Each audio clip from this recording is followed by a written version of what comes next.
Guys, nandito tayo sa Banawe.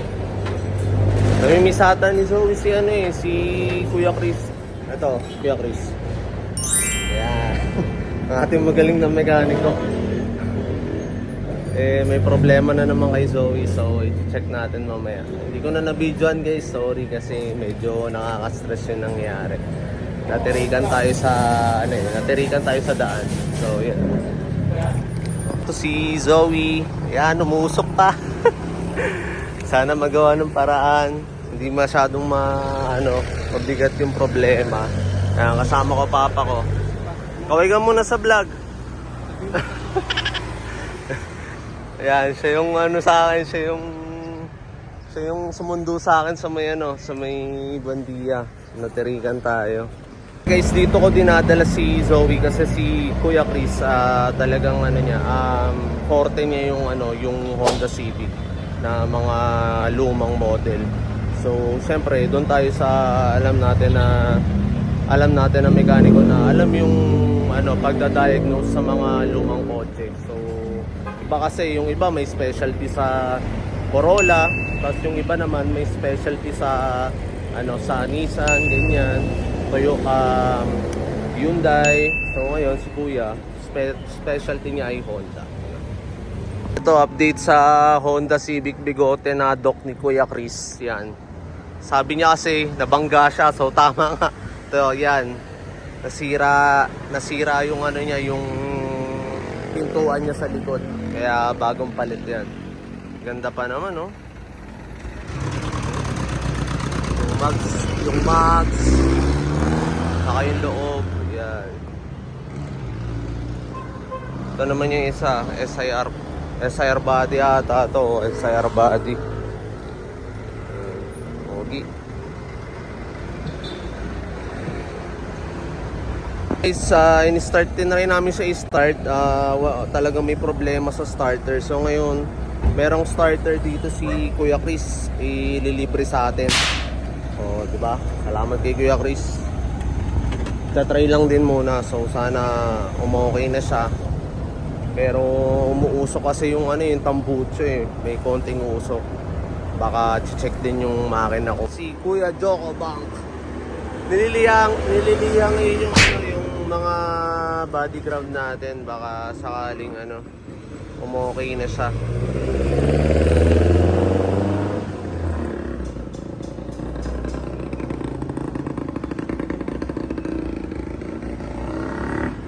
Guys, na-check na si Zoe. Ngayon, ang nakitang problem, putol yung sensor temperature dito sa may makina banda. So, ito papakita ko sa inyo guys. Ito siya guys, yan. Putol na. Kaya yung temperature natin sumasagad na, umaangat. Naglolo ko.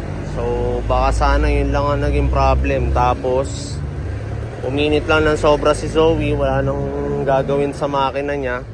Mawawala yung puting usok na lumalabas dun sa tambucho niya mamaya. So ayun, update ko kayo mamaya guys. Okay na yung starter niya, napalitan na, kaya one click na ulit. So ayun yung starter. Yan yung bagong starter, napalitan na. Gutom ka na? Saan? Doon, diretso lang. Diretso ka doon. Punta muna kaming kainan kasi nagutom, tanghali na. So ngayon ang nakita ng hinala is yung alternator, nag-overcharge. Tsaka temperature na sensor. Yun pa rin, papalitan talaga yun. So i-check. Huli na yung battery guys kung kung talagang kailangan bang palitan yung battery. Alternator muna. So good thing meron na doon si Kuya Chris. So kakain muna kami. Diyan ka muna Zoe. Bigay mo yung warranty. Kakain muna kami guys. Papalitan mo yung warranty niyan. Kain na kami guys.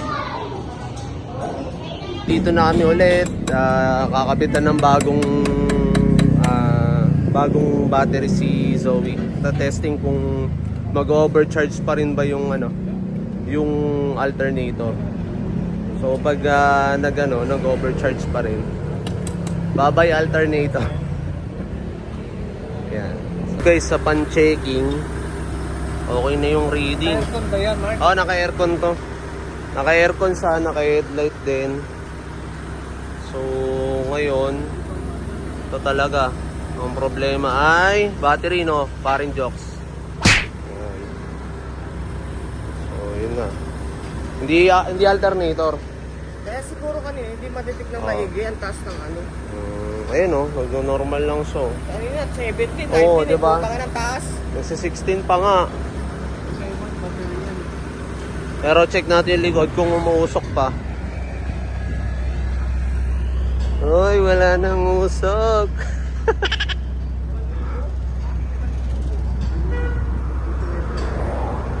Yun. So ngayon, magkano kaya ang battery? Huwag na yung... Guys, bibili muna tayo sa HRC auto supply ng ng o-ring ng distributor and then ng oil seal. And then papalitan din natin tong yung battery natin. So hahanap tayo dito malapit sa may Banawe. Ayan. Guys, dito na tayo sa HRC. Yan. So boys, okay na.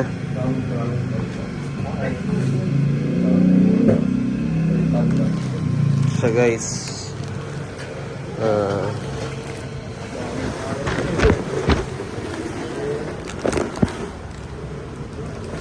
O-ring. Yan, tsaka ito, crankcase pedal.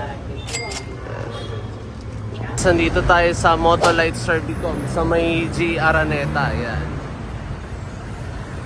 So nakakuha tayo dito ng Motolite na NS60. Yan. Binigyan tayo ng good deal nila, boss. Salamat sa inyo, boss. Yan. So kung malapit kayo dito sa G. Araneta, pwede kayo pumunta dito. Talagang bibigyan nila ng magandang presyo. Yan. More on Motolite talaga sila dito. Mga Gold, Enduro, Excel. Yun yung pinakamahal, Excel. So ito lang, Enduro lang yung kinuha natin. Okay naman siya. So pagka nagka-problem kayo sa battery, pag bumili kayo ng Motolite, within 15 months, kahit sa last day ng date na binili nyo yun, pag nagka-problem siya, pwede nyo dalhin sa mga service center ng Motolite. Tama, sir? Okay po. So, yun. The best Motolite. Thank you po. Salamat sa... Anong shop to? Servico. Beto. Ayan. Thank you. Thank you po.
Butas ang radiator.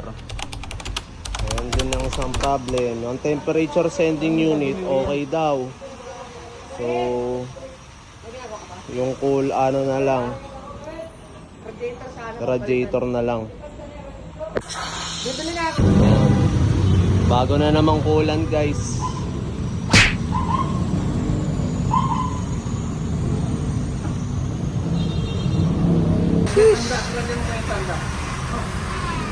Isang linya lang naman yan eh. Inabot na tayo ng ulan, guys. Oh, ano?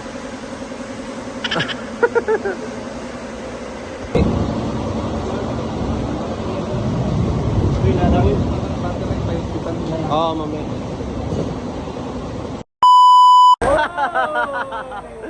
Ina, oh! Oh!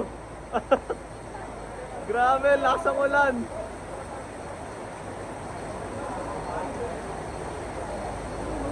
Parang dagat, guys. Pero patigil na yung ulan. Ano matapos na.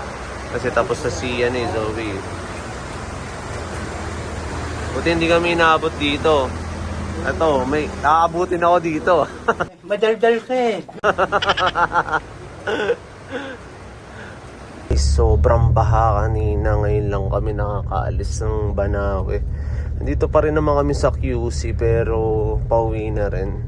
So, salamat kay Kuya Chris. Hindi na kami na naman nakapagpaalam dahil susundin niya yung kanyang mag-ina.